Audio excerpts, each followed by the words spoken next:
सवाल पूछ रहे हैं, पर आप सवाल का जो एक मिनट उनका कहना है कि आप जो आरोप लगा रहे हैं वो आपसे यहाँ पे सवाल पूछ रहे हैं, कल पूछ रहे हैं। यूपीएससी नहीं 10 बार रिपीट कर लो, यूपी SSC। अरे मैं ये पूछ रहा हूँ, तुम्हारा सबसे फेवरेट सब्जेक्ट कौन है? तुम जिसमें सबसे ज्यादा जानते हो वही बताओ, वही सवाल पूछूंगा।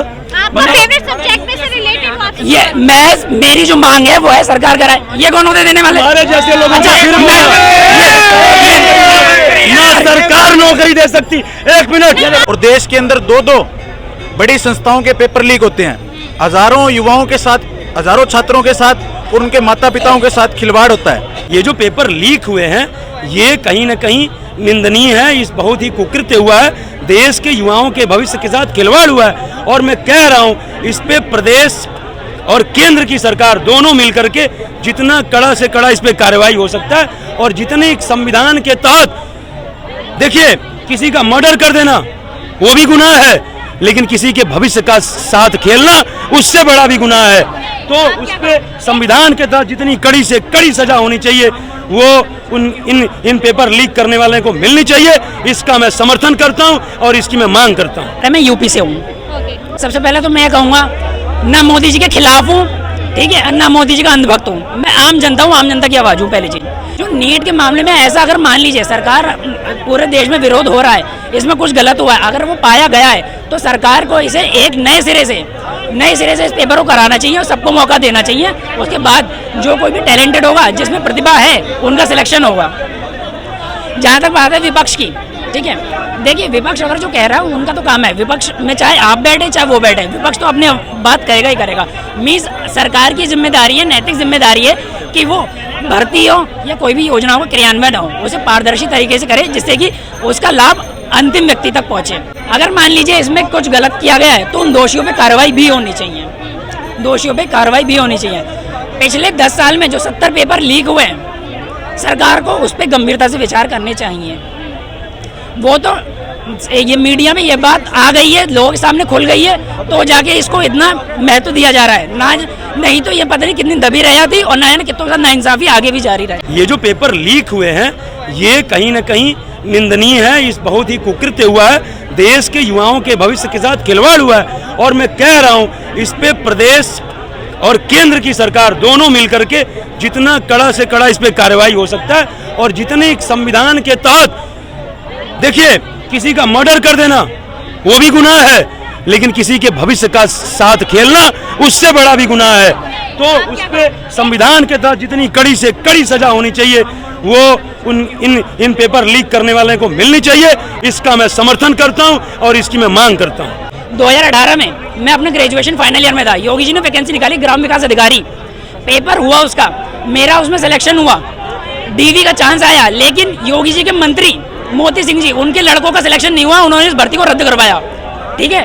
उसके बाद उस भर्ती को करा देने में एजेंसी तमाम आरोप लगे, एजेंसी के खिलाफ कोई एक्शन नहीं लिया गया। 5 साल बाद उस भर्ती को पिछले साल कराया गया, तब तक मैं ओवरएज हो गया। क्या योगी जी मेरे साथ इंसाफ करेंगे? मुझे मेरे से ही नौकरी देंगे? मुझे छोड़िए, मेरे जैसे ना कितने युवाओं के साथ वो धोखा हुआ, योगी जी करेंगे इंसाफ?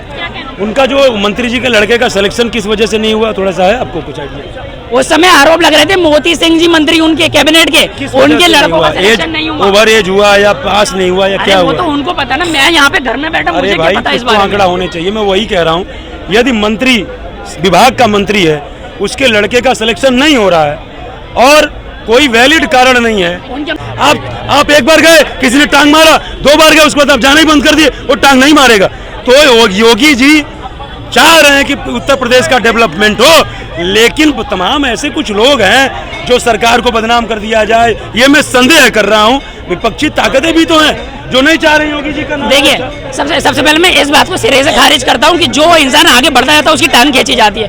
अरे भैया मेरी एक बात बताओ, मैंने अभी तारीख भी दी थी कि सरकार के अच्छे काम पे, ठीक है, और अगर मान लीजिए इंसान अच्छे गलत, चलिए मान लीजिए गलत नहीं है, इंसान की टांग तो खींची जाती है, ये नहीं कि क्लीन चिट है कोई।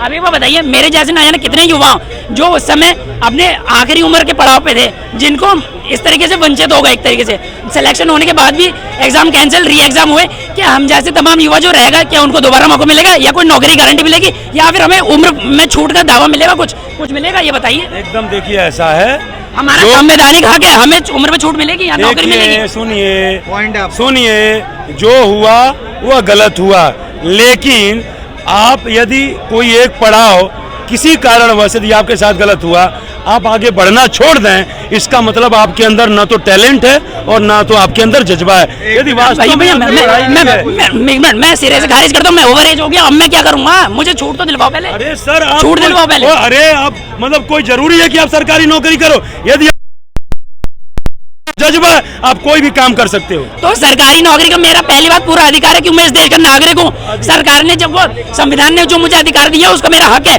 और वो मेरा हक सरकार की गलती की वजह से मेरा छीना गया, अरे तो मुझे इंसाफ मिलना चाहिए, नहीं मिलना चाहिए? तो चुपचाप बैठ जाएंगे, एक मिनट कोई काम नहीं करेंगे। आप क्या कहना चाह रहे हैं? मैं एक बात सिंपल सी कहना चाहता हूँ, भाई ऐसे लड़ रहे हैं। देखो देखो मेरी बात, मेरी बात। आप क्या कह रहे हैं? मैं तो कह रहा हूँ जैसे मोदी जी ने पहले भी सदन में कहा था युवाओं को कोई पकोड़े बेचे, अब पढ़े लिखे युवा पकोड़े बेचेंगे और अनपढ़ लोग मंत्री बनेंगे।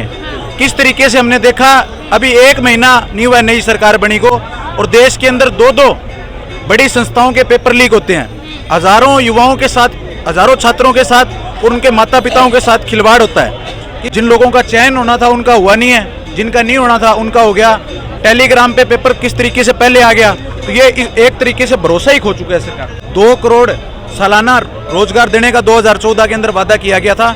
जब रोजगार देने की बात आई, जब युवाओं ने सरकार से मांग करनी शुरू की कि हमें रोजगार दिया जाए, तो उन्हें एक टुक में कह दिया गया कि आप आत्मनिर्भर बनो, पकोड़े बेचो। ये भाई साहब इनको भी कह रहे थे कि आप और कुछ करने लग जाए, जरूरी थोड़ी है नौकरी। इनका क्या अधिकार नहीं है? रोजगार पैसे कमाने का अवसर, और हम कह रहे हम आपको रोजगार देंगे तो पैसे कमाने का अवसर देंगे। रोजगार का मतलब कतई सरकारी नौकरी नहीं होती।